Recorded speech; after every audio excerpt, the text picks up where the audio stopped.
जय हिंद विद्यार्थी मित्रांनो. राज्यसेवा पूर्व परीक्षा 2024 राज्यसेवा पूर्व परीक्षेची तारीख अजूनही निश्चित झालेली नाही आहे. परीक्षा कधी होतील MPSCने अधिकृत अजूनपर्यंत कुठल्याही गोष्टीचा उलगडा MPSC मार्फत झालेला नाही आहे. अधिकृत गोष्टीची त्यांनी अजूनही काही गोष्टीची शुद्धीपत्रक त्यांनी काढलेली नाही आहे.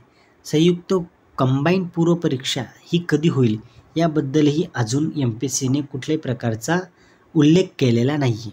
मग विद्यार्थ्यांनो, जे राज्यसेवा पूर्व परीक्षेची जी डेट आहे ती विद्यार्थ्यांना समजली तर विद्यार्थी एक टार्गेट सेट करतात आणि त्या टार्गेटने ते चालत असतात. परंतु ही डेट एक्सटेंडच्या कारणाने जे अभ्यासू वृत्तीची जी मुलं असतात त्या मुलांचं नुकसान होताना दिसत आहे. मग आता एक्झाम कधी होईल त्याबद्दल आपण आता चर्चा करणार आहोत.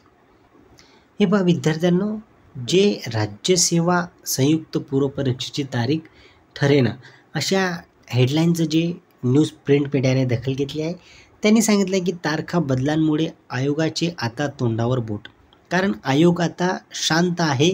कुठल्याही प्रकारचं त्यांनी शुद्धीपत्रक अजूनही रिलीज केलेलं नाही आहे. 6.5 लाख विद्यार्थ्यांचा जीव टांगणीला. कारण विद्यार्थ्यांना खूप टेन्शन असतं की त्यांना एक टार्गेट सेट करायचा असतो. ही डेट एक्सटेंड होत असताना विद्यार्थ्यांच्या मनावर एक परिणाम होत असतो. त्याचे विचार मात्र कोणीही करत नाही. मग विद्यार्थ्यांना यंदाच्या वर्षातील आता जे त्यांनी तारखेत जे बदल केला आहे ते 4 तारखा त्यांनी बदललेल्या आहेत.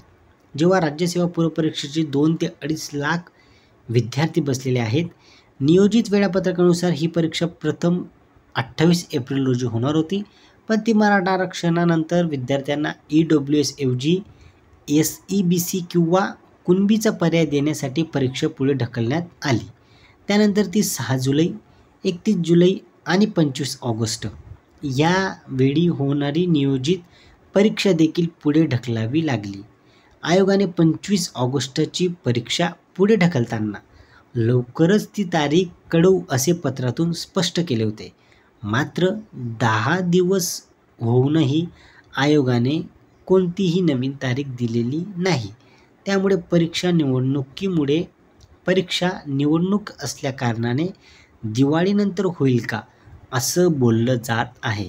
आता याच्यावर किती खरं असेल ते सुद्धा सांगू शकत नाही. मात्र असं बोललं जात आहे की परीक्षा ही दिवाळीनंतरच होईल. आता जे सचिव आहेत महाराष्ट्र राज्य लोकसेवा आयोगाचे सुवर्णा खरात मॅम, त्यांनी काय सांगितलं आहे की IBPS परीक्षांच्या तारखा पाहून राज्यसेवा पूर्व परीक्षेची तारीख निश्चित केली जाईल. कृषी विभागाच्या जागा त्यात समाविष्ट करण्याचा निर्णय अजून झालेला नाही.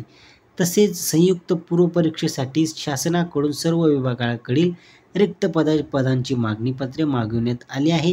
ते मागणीपत्रच मागवत आहेत. कुठलीही प्रकारचं अजून त्यांनी जाहिरात प्रसिद्ध केलेली नाही आणि ते मागणीपत्र येतच आहेत आणि ते आल्यानंतर त्या परीक्षेची जाहिरात प्रसिद्ध होईल. आता ती प्रसिद्ध कधी होईल ते सुद्धा त्यांनी सांगितलेलं नाही आहे. मग विद्यार्थ्यांनो, भरपूर वेळेस विद्यार्थ्यांना या गोष्टीचं टेन्शन येतं की आपण आता काय करायचं. म्हणून विद्यार्थ्यांना तुम्ही तुमची रिव्हिजन जी आहे ती व्यवस्थित सुरू ठेवा. तुम्हाला एक असं समजा की तुम्हाला एक चान्स अजून मिळाला आहे चांगल्या प्रकारे रिव्हिजन करायचा. जे तुमच्या सिली मिस्टेक होत असतात जेव्हा तुम्ही क्वेश्चन पेपर सॉल्व करतात त्यामध्ये जेव्हा तुमच्या सिली मिस्टेक होतात त्या सिली मिस्टेक तुम्ही अवॉइड करा, जेणेकरून तुमचा स्कोर अजूनही वाढेल. आणि ही तुमचा लास्ट चान्स आहे विद्यार्थ्यांनो. कारण याच्यानंतर जे आहे ते डिस्क्रिप्टिव्ह पॅटर्न येणार आहे हे सुद्धा तुम्हाला माहीत असेलच. आता या संपूर्ण गोष्टी तुम्हाला सांगण्यासारख्या नाही आहेत कारण तुम्ही हुशार आहात, परंतु तुम्ही रिव्हिजनवर जास्त भर द्या. कारण विद्यार्थ्यांनो, रिव्हिजन जर तुमची व्यवस्थित झाली तर तुम्हाला कुठल्याही प्रकारची अडचण येणार नाही. तुमचा अभ्यास जो आहे तो पूर्ण झाला आहे. तुमचे आता जेव्हा डेट येईल ते येईल. मात्र जर दिवाळीनंतर जर डेट आली तर विद्यार्थ्यांना तुम्ही मेन्सचा अभ्यास तेव्हा स्टार्ट करून द्यायचा आहे.